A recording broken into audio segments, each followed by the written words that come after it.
નમસ્કાર દર્શક મિત્રો, ધ બી એલર્ટ ન્યૂઝમાં આપનું હાર્દિક સ્વાગત છે। હું છું પ્રિયા। તો જોઈએ આજના મુખ્ય સમાચાર।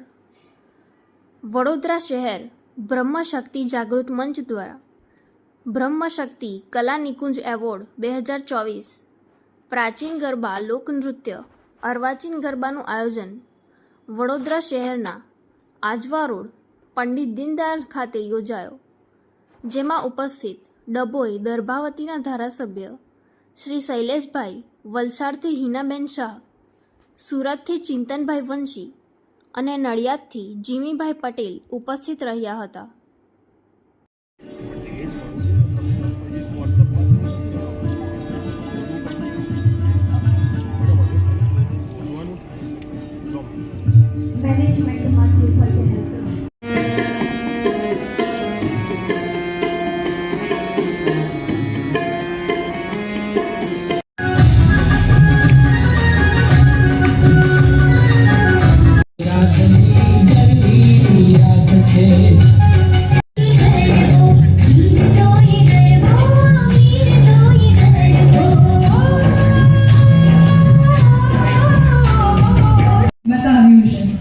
माटी कला, मूर्ति कला, भरत कला वगैरह में कच्छ हमेशा प्रथम ज रह्यु छे। कच्छ नहीं देखा तो कुछ नहीं देखा। तो चलो निहाळीए कच्छी फोक।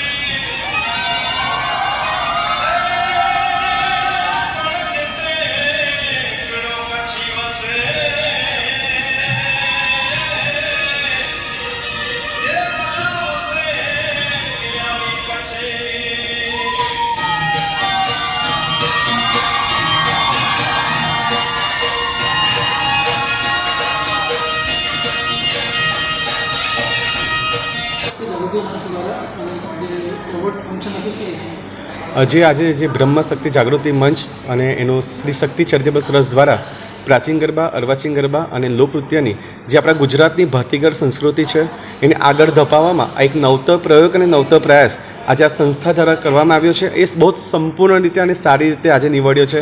ઘણી સારી દીકરીઓ, ભાઈઓ અને બહેનોએ એમાં ભાગ લીધો છે મોટી સંખ્યામાં, અને ખૂબ જ સરસ એવું કહી શકાય કે નવતર પ્રયોગ થકી તાળી ચપટી પગનો થેસ જે આપણે નવરાત્રિમાં માતાજીની આરાધના કરીએ છીએ તે આજે અહીં જોવા મળી, અને કલા નિપુણ એવોર્ડ જે એનાયત કરવામાં આવ્યો છે તે પણ બહુ સરસ રીતે અહીં પૂર્ણ કરવામાં આવ્યો છે। તે બદલ સંસ્થા તરફથી સૌનો અભિનંદન। અને એમાં નિર્ણાયક તરીકે હું ચિંતન વસી સુરતથી, હિનાબેન શાહ વલસાડથી અને જીમીભાઈ પટેલ ને નડિયાદથી આ ગુજરાતના 3 કલાકારોને નિર્ણાયક તરીકે અહીં બોલાવવામાં આવ્યા હતા।